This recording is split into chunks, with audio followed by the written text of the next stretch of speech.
यह लो सामान की लिस्ट। और अम्मा ने खास कर कहा है कि गोल वाले बैगन लेकर आना, उन्हें बैगन का भरता खाना है। पिछली बार भी उन्होंने बैगन मांगे थे, आप भूल गए थे, पर इस बार याद से बैगन ले आना। बैगन बोल दिया है कि अब तो मैं उसे भूल ही नहीं सकता। ये अम्मा भी ना, पता नहीं इन्हें बैगन का भरता इतना क्यों पसंद है। रमेश सामान की लिस्ट लेकर बाजार चला जाता है और थैला भर कर सब्जी खरीद लाता है। भगवान, इतना याद दिलाने के बाद भी आप बैगन लाना भूल गए। अब अम्मा मुझे सुना सुना कर मार डालेंगी। उन्हें तो लगेगा कि मैंने जानबूझकर आपको नहीं बताया। तभी उसे एक आदमी अपनी रेकड़ी को लेते हुए दिखाई देता है। उसकी रेकड़ी पर केवल 2 बैगन रखे थे। बैगन कैसे दिए हैं? बस ये 2 बचे हैं। इनका क्या मोल भाव है? वरना 20 करना है। 20 में ले लो। जो ये भैया 20 को पकड़ो और ये दोनों बैगन दे दो। आज बैगन घर नहीं पहुँचे तो मेरी माँ तो मेरा बैगन का भरता बना कर खा जाएगी। सब्जी वाला हंसते हुए वो दोनों बैगन रमेश को पकड़ा देता है और घर आने पर वो बैगन रूपवती को दे देता है। अरे देख लिया तेरा प्यार रमेश, सारी सब्जियां याद रहती है तुझे, बस बैगन याद नहीं रहते। हाँ हाँ, सबको बस यही लगता है कि इस घर में सबसे ज़्यादा फ्री में मैं ही हूँ। अभी कुछ बनाऊंगी, दोपहर में कुछ और बनाऊंगी, मैं ऑफिस में ही कुछ मंगा कर खा लूँगा। ऐसा बोलकर रमेश ऑफिस के काम के लिए निकल जाता है और रूपवती घर का काम खत्म कर किचन में आकर बैगन का भरता बनाने की तैयारी करती है। एक बड़ा गोल वाला बैगन लेती है और उस पर तेल लगाकर उसे चूल्हे पर रख देती है। सोनी भी नहीं देते। अरे गरम नाम पर बिठा दिया। बैगन को उछलता हुआ देखकर रूपवती डर के किचन से बाहर निकल आई है।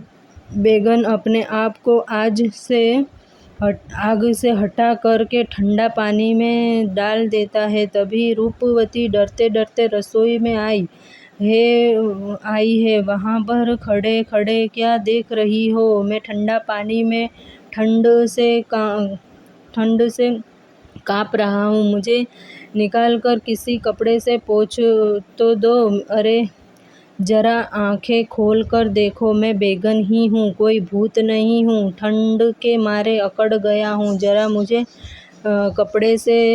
कपड़े में डाल दो। रूपवती रसोई से भागने को ही हो रही थी, तभी वो बैगन उससे रिक्वेस्ट करता है कि वो गलती से ज़्यादा ठंडा पानी में गिर गया है, उसे बाहर निकाल ले। रूपवती डरते डरते उस बैगन को बाहर निकाल कर कपड़े से पोंछ देती है। अब मैं अच्छा महसूस कर रहा हूँ। तुमने भी गजब कर दिया। आओ देखा ना, तुम तेल लगाकर मुझे चूल्हे पर रख दिया है। मुझे थोड़ी पता था कि तुम बोलने वाले बैगन हो। बैगन वाला नहीं, मैं एक जादुई बैगन हूँ। मैं सब कुछ कर सकता हूँ। बताओ तुम्हें कौन सा काम करवाना है? दोपहर के खाने का समय हो गया है। अगर आज अम्मा को बैगन का भरता ना मिला तो मेरा भरता बना देगी। बस इतनी सी बात। तो ये लो जादू बैगन अपने हरे डंठल को इधर उधर हिलाता है। रूपवती देखते ही कि रसोई में तरह तरह का खाना बना रखा हुआ है, जिसमें बैगन का भरता भी है। तभी अम्मा रसोई में आई। तूने तो मुझे बताया ही नहीं, इतना सारा खाना, और वह भी इतना स्वादिष्ट, लाजवाब। नहीं अम्मा, जादू बैगन। अरे तेरा दिमाग तो ठीक है। अरे यह जादू की कहानी तो मेरे एक बचपन में मेरी दादी और नानी सुनाया करती थी। आज कहाँ जादूगर गया है? आज तो टीवी चला है, फ़ोन चला है, जादू थोड़ा चला है। सही से देख लो, मैं जादू बेगन हूँ और छल पड़ती है। अब भी जादू चला है, जरा खाकर तो बताओ। रूपवती और अम्मा खाना खाने बैठ जाती है। खाना इतना लाजवाब था कि वह दोनों भूख से ज़्यादा ही खा लेती है। हे भगवान, इतना सारा खाना खा गई हूँ कि पेट भी फटने को हो रहा है। बिल्कुल सही कह रही हो, मेरी भी इसी ही हालत हो रही है। परेशान होने की ज़रूरत नहीं है, वो खाना तो मैं भी छू मंतर कर देता हूँ। थोड़ी ही देर में वो दोनों अपने आप को पहले जैसा महसूस करती है। अच्छा, तो तू जादू बेगन है, यह तो मैंने देख लिया, लेकिन इस खाना बनाने के अलावा और क्या जादू जानता है? आप बताओ, आप कौन सा जादू देखना चाहती है? मेरे गांव में बड़ा सा हिंडोला लगा करता था झूलने के लिए। मुझे वह बहुत पसंद है, लेकिन जब से शहर में आई हूँ, यह न जाने कैसे कैसे झूले होते हैं। कहीं नहीं मिलता। मेरी बड़ी इच्छा है मरने से पहले एक बार उस झूले पर झूल लो। हाँ, इतनी सी बात। चलो ठीक है, आप अपनी आंखें बंद करो। अपने आप को हिंडोला पर पाती है। जी भर कर झूलने के बाद अम्मा खुश हो जाती है और बेगन से कहती है कि वापस घर चलो। शाम को जब रमेश घर आता है तो बड़ा परेशान था। क्या हुआ, इतना परेशान क्यों लग रहे हो? तबीयत तो ठीक है ना? बहुत इम्पोर्टेंट फाइल गुम हो गई है। अगर वह कल सुबह तक मुझे नहीं मिली तो मेरी नौकरी चली जाएगी। ऐसा लग रहा है जैसे कि किसी ने जानबूझकर उसे फाइल को गुम कर दिया। रमेश परेशान होकर इधर उधर घूम रहा था। रूपवती चाय बनाकर ले आती है। तभी उसे अचानक जादू बेगन की याद आई है और वह रमेश से कहती है, आप बिल्कुल चिंता मत करो, मैं अभी जादू बेगन से पूछकर बताती हूँ कि आपका फाइल कहाँ पर है। तभी रसोई में से बेगन उछलता ड्राइंग रूम में आ जाता है और रमेश से कहता है, दोस्त अपने हाथों से मुझे देखभाल कर घर लेकर आए और भूल गए। चलो, वह सब तो हम बाद में बैठकर बात करेंगे। अच्छा, तो तुम्हारी परेशानी यह है कि तुम्हारी इम्पोर्टेंट फाइल गुम हो गई है। तुम्हारा अंदाज़ा बिल्कुल सही है। तुम्हारा ही दोस्त किशोर ने वह फाइल उठाकर अपनी ऑफिस की टेबल की ड्रॉर में रखी हुई है। किशोर ने मैं तो उसे अपना अच्छा दोस्त मानता हूँ। आखिर उसने मेरे साथ ऐसा क्यों किया? क्योंकि उसे पता था कि फाइल के दिखाने के बाद तुम्हारी प्रमोशन पक्की है, जबकि उसकी अभी प्रमोशन दूर दूर तक भी नहीं। सब बटन को छोड़ो, कल सुबह जब तुम ऑफिस जाओगे वह फाइल तुम्हें अपनी टेबल पर मिलेगी। तुम्हारा बहुत बहुत धन्यवाद दोस्त, तुम्हारी वजह से मेरी नौकरी बच गई। धन्यवाद देने की ज़रूरत नहीं है, यह तो मेरा काम है जिसमें मुझे बहुत मज़ा आता है। वैसे बड़ी हैरानी की बात है, उसे दुकान वाले के पास में 2 ही बेगन थी। उन्हें मैं ले आया उसमें से एक। जादू लगता है मेरी किस्मत बहुत अच्छी है। हाँ, मुझे भी लगता है तुम्हारी किस्मत बहुत अच्छी है, क्योंकि मैं पूरा टाइम उस दिन सबके हाथों में आने से खुद को बचाता रहा और आखिर में देखो तुम्हारे हाथों में ही आ गया है ना। सब लोग खाना खाने बैठ जाते हैं। जादू बेगन वहीं सोफे पर आराम से बैठा हुआ था। इस बेगन को देखकर तो सचमुच मुझे बड़ी हैरानी हो रही है। जादू बेगन, वो भी हमारे घर पर। रमेश बेटा, मैं सोच रही थी अगर जादू देखना ही है तो क्यों न आज उन सब गरीब बच्चों की मदद करें जिनके पास उनकी ज़रूरत की चीज़ें भी नहीं है। मैं भी यही सोच रहा था कि खाली बैठे बैठे मैं क्या करूँ। हाँ माँ, यही सही रहेगा। परसों तुम्हारे जन्मदिन भी है। तुम्हारे जन्मदिन की उपलक्ष्य में हम गरीबों की मदद करते थे। देखो भाई, मुझे तो कोई आपत्ति नहीं है, पर मैं ज़्यादा दिन एक जगह पर नहीं रह सकता। मैं 1 हफ्ते तक यहाँ रहूँगा। जो काम करवाना है इस 1 हफ्ते के बीच में ही करवा लो। मैं जादू बेगम हूँ। मैं उन्हें लोगों के पास अपने आप पहुँच जाता हूँ जिन्हें मेरी ज़रूरत होती है। अगले दिन सुबह रमेश जब अपने ऑफिस जाता है तो उसे फाइल अपनी टेबल पर ही मिलती है। वो अपने बॉस को सारी फाइल दिखाने के बाद प्रमोशन हो जाता है। घर आने पर वो बहुत खुश था और अगले दिन वो जादू बेगम की मदद से अपनी माँ के जन्मदिन पर सभी बच्चों को अच्छे अच्छे उपहार गिफ्ट देता है और बहुत सारे ज़रूरतमंद लोगों की मदद करता है। जादू बेगम भी कुछ दिन रमेश के यहाँ रहने के बाद अपने आप एक रात वहाँ से गायब हो किसी और दूसरे ज़रूरतमंद के पास चला जाता है। अहल्या अब जवान हो चुकी थी, लेकिन बचपन में मिली हुई सभी जिम्मेदारियों को वह आज भी इस तरह निभा रही थी। बचपन में ही माता पिता के गुजर जाने के बाद अहल्या अपनी दादी के साथ रहती थी और 12 साल की उम्र से ही वह अपनी दादी के साथ सब्जियां बेचे का काम किया करती थी। समय के साथ साथ सब कुछ बदल जाता है। उसकी दादी अब काफ़ी बूढ़ी हो चुकी थी और अहल्या अब गली गली सब्जियां बेचने के लिए जाया करती थी। सुबह सुबह सब्जियां ताज़ी रहती है।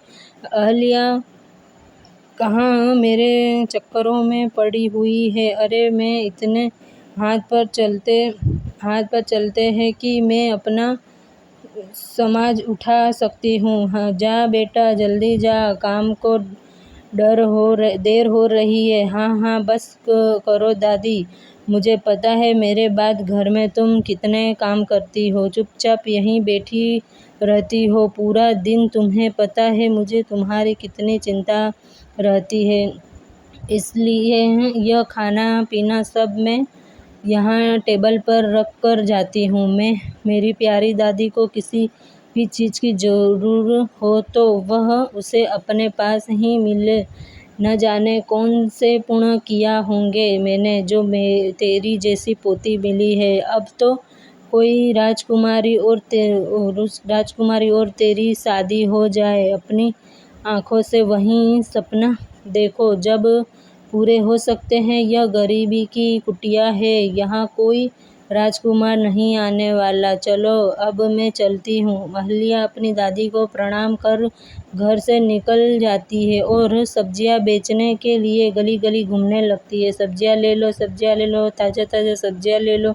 आलू बैंगन भिंडी तोरी सब्जी ले लो। सब्जी वाली हरे धनिया सब कुछ है। 2 बैंगन दीदी, बढ़िया सा भरता बनाना है कि भरत बड़ा मस्त बनेगा। हर धनिया और हरी मिर्च भी दे देना। सुनहरे धनिया और मिर्च की तो भरता बने से रहा। 10 का वह भी दे दो। अहल्या उसे औरत को सब्जी दे अगली गली में जाकर आवाज़ लगाने लगती है, बिल्कुल ताज़ी मिलेगी। तभी वहाँ पर तीन कर औरत और एक जाती है और वह सब को सब्जियां देने लगती है। तेरा इंतजार कर रही थी, घर में मेहमान आने वाले हैं और आलू तब नहीं है घर में। ऐसा कर जल्दी से 1 किलो आलू, हरी धनिया, हरी मिर्च और 1 किलो बैगन भी तो एक ही बच्चा है, आपका हो तो दे दो। और सब्जी लेकर घर के अंदर चले जाती है और पैसे लाकर अहल्या को दे देती है। अहल्या अपनी चुन्नी के कोनी को खोलकर उसमें पैसे बांध लेती है और चलते चलते जब वह काफ़ी थक जाती है तो एक मंदिर के बाहर बैठ जाती है। चलो भगवान का शुक्र है आज सारी सब्जियां हाथों निकल गई। अब यह एक बैगन बचा है। मैंने सुबह ही एक बैगन की सब्जी बनाई है। अब तो माँ भी मन भी नहीं कर रहा है। ऐसा करती हूँ, यह मंदिर में रख देती हूँ, पुजारी के काम आ जाएगा, वो किसी और को दे देंगे। यह सोचकर अहल्या बैगन को लेकर मंदिर में भगवान शिवलिंग के पास रख देती है। तभी उसे आवाज़ सुनाई देती है, भगवान के दर्शन हो गए। मुझे तो क्या ओ भाग्य पे है। मैंने धरती पर के बाद कभी सोचा न था कि इस तरह मंदिर में आकर भगवान के दर्शन करने को मिलेंगे। अहल्या, तुमने तो मेरा मन खुश कर दिया। मैंगो तो सही, क्या चाहिए? मैं क्या देख सुन रही हूँ? सब्जियाँ भी कभी बोलती है। जरूर बैगन के अंदर से कोई भूत होगा। नहीं नहीं नादान लड़की, मैं तो यह जादू बैगन बोल रहा हूँ। मैं एक जादू बैगन हूँ और आज तुम्हारी वजह से मैं आज मंदिर में भगवान के दर्शन कर पाया हूँ। मैं सब काम कर सकता हूँ। मुझे उठा लो अहल्या, अपने घर ले चलो। आज के बाद मैं तुम्हारे साथ रहूँगा। तुम्हें जिस भी चीज़ की ज़रूरत हो मुझे बताना। तभी अहल्या देखते हैं कि एक बूढ़ी औरत मंदिर में आई है और भगवान के आगे हाथ जोड़कर रोने लगती है। कितना तिरस्कार करवाइए भोलेनाथ, 2 दिन से भूखे घूम रही हूँ। जिसके दर पर जाती हूँ सब मुझे लताड़ देते हैं। तूने मुझे इस धरती पर भेजो है। तू ही मेरे जलपान का प्रबंध कर, वरना तो मैं तेरी चौखट पर अपना सर पटक कर मर जाऊंगी। ऐसा तो ना कहो बूढ़े माँ, भगवान के दर पर आकर भी इतना विश्वास। दुनिया जहाँ से ठोकर मिल सकती है वो है, लेकिन यहाँ भगवान के दर से नहीं। काफ़ी दुखी है। इन्हें कई दिनों से खाना नहीं मिला है और ना ही इनके पास पैसे हैं। बहू बेटा ने घर से निकाल दिया है। भगवान, यह कौन चल रहा है जिसने मेरे जीवन का तृण कर डाला? मैं बोल रहा हूँ जादू बैगन। अरे तेरे सारे दुख के दिन बीत गए हैं। अब तू अपनी उस झोपड़ी में चली जा जहाँ तेरा बेटा बहू ने तुझे रहने के लिए दी है। और शाम को चमत्कार देख। फिलहाल तो तू पेट भर खाना खा। तू बहुत कमज़ोर लग रही है। देखते ही देखते वहाँ एक भोजन की थाली जाती है जिसमें दाल चावल रोटी सब्जी दही और मीठा भी था।